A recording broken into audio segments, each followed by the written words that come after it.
Misty and I want to talk about our Thanksgiving traditions. It's very important to have traditions for children. Children love traditions. And once you start them, be aware that they will expect them every year. And so I had traditions when our children were growing up. And then I did some different things as we had grandchildren come along.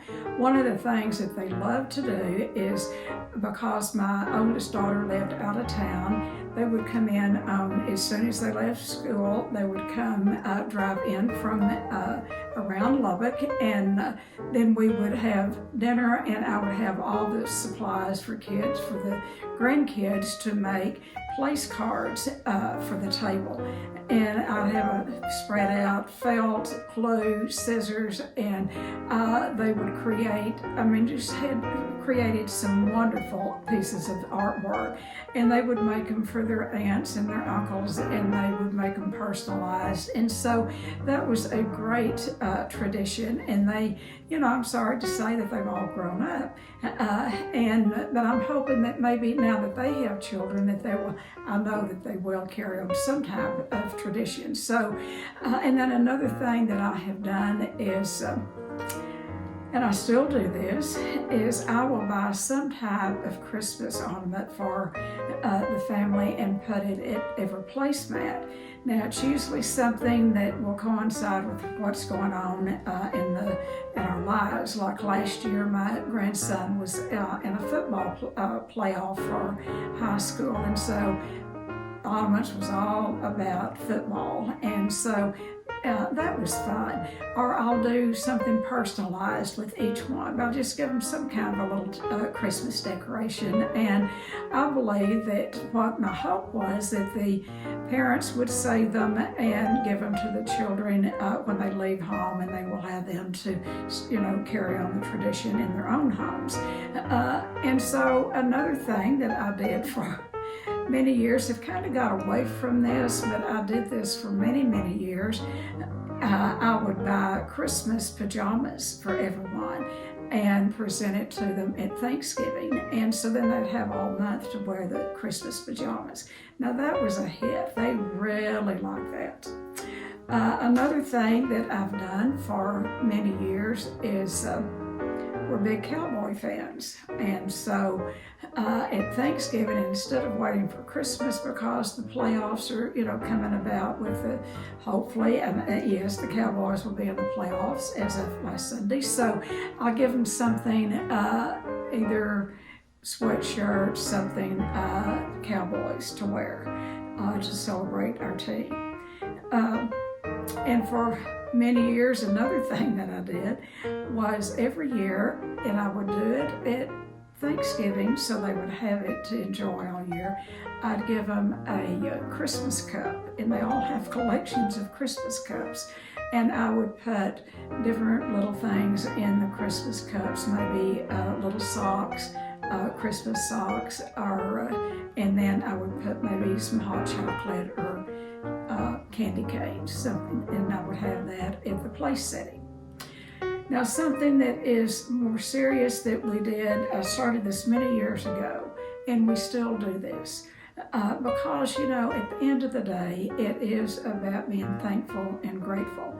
And so I ran across this in a magazine and started using it, like I said, many years ago. And so I'll read it to you, and it's called "A Kernel is a Blessing." The first winter the Pilgrims spent in their new home was very harsh, and food was in short supply. Some days they only had enough food for each person to get 5 kernels of corn for the day. Finally, spring came, and they started planting, and by the next Thanksgiving, they had a wonderful harvest, and from that point on, they had an abundance of food. But that first winter was very harsh, and they never forgot those 5 kernels of corn, and they would use that as a blessing every Thanksgiving. And so we have incorporated this into our Thanksgiving. And I put these little, they're muffin liners, that I put by each place setting, and in each place setting I put 5 kernels of corn. And then throughout the meal, we are eating and we'll go around and each one will take a kernel of corn and say what they're grateful for. And, as teenagers or young adults, they would kind of roll their eyes and maybe laugh at it a little bit.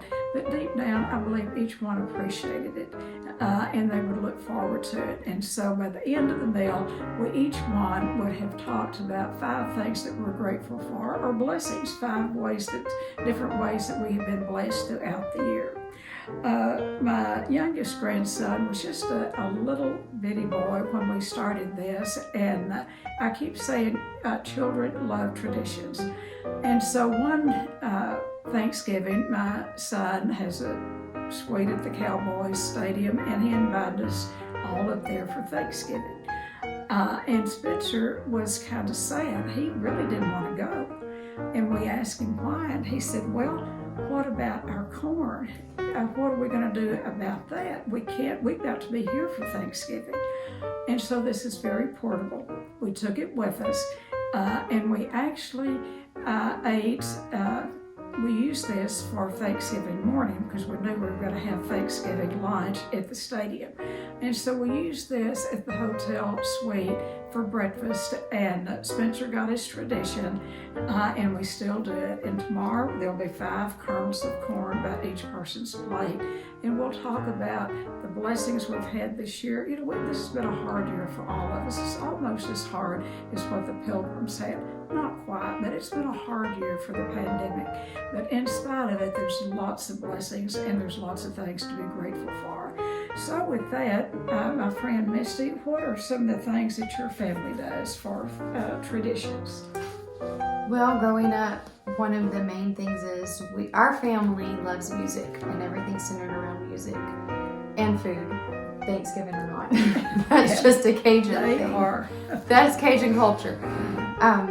But just growing up, we always ended the day in the living room singing, and usually end in prayer too. Just a short Thanksgiving prayer for our family. But I married young. I married at 19. So once I'm married, and we married right before Thanksgiving, we spent our first Thanksgiving with my husband's family. And so ever since 25 years ago, when we got married, we've alternated with my husband's family and my family every year faithfully. And his family, we would all gather around to say the Thanksgiving prayer in a big circle and join hands, and each person says a prayer for the family. Nothing long, just a short prayer from the tiniest ones as soon as they could talk to the oldest one there. And we still do that. Now, this last year, we were with my husband's family, and I brought my karaoke machine, so we're starting to do karaoke in the Kilgore family now. But that's just something we've done with our families, or go around and say something that we're grateful for. We haven't done the corn thing. I might have to start that. But we do go around and say something that we're grateful for. And then just a tradition that I'm starting with my family, when we are home and everyone leaves, we start decorating for Christmas. That night we get out Christmas movies and the Christmas decorations and just start the process. And so that's a little bit of what we're doing. I'm a little bit younger than many, I'm still developing some traditions. Growing up, my mom was very ill with alcoholism and drug addiction, and she couldn't do the things that I would see other children experiencing or having.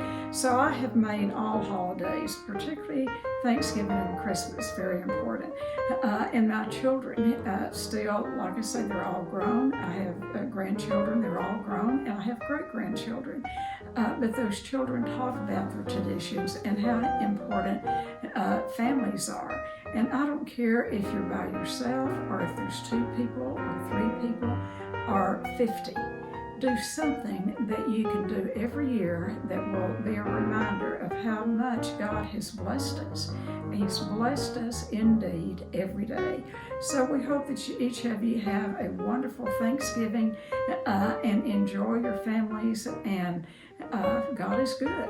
God is good. All the time, God is good. All the time, God is good. Happy Thanksgiving. Happy Thanksgiving. I start to say Merry Christmas, but happy Thanksgiving to all of you.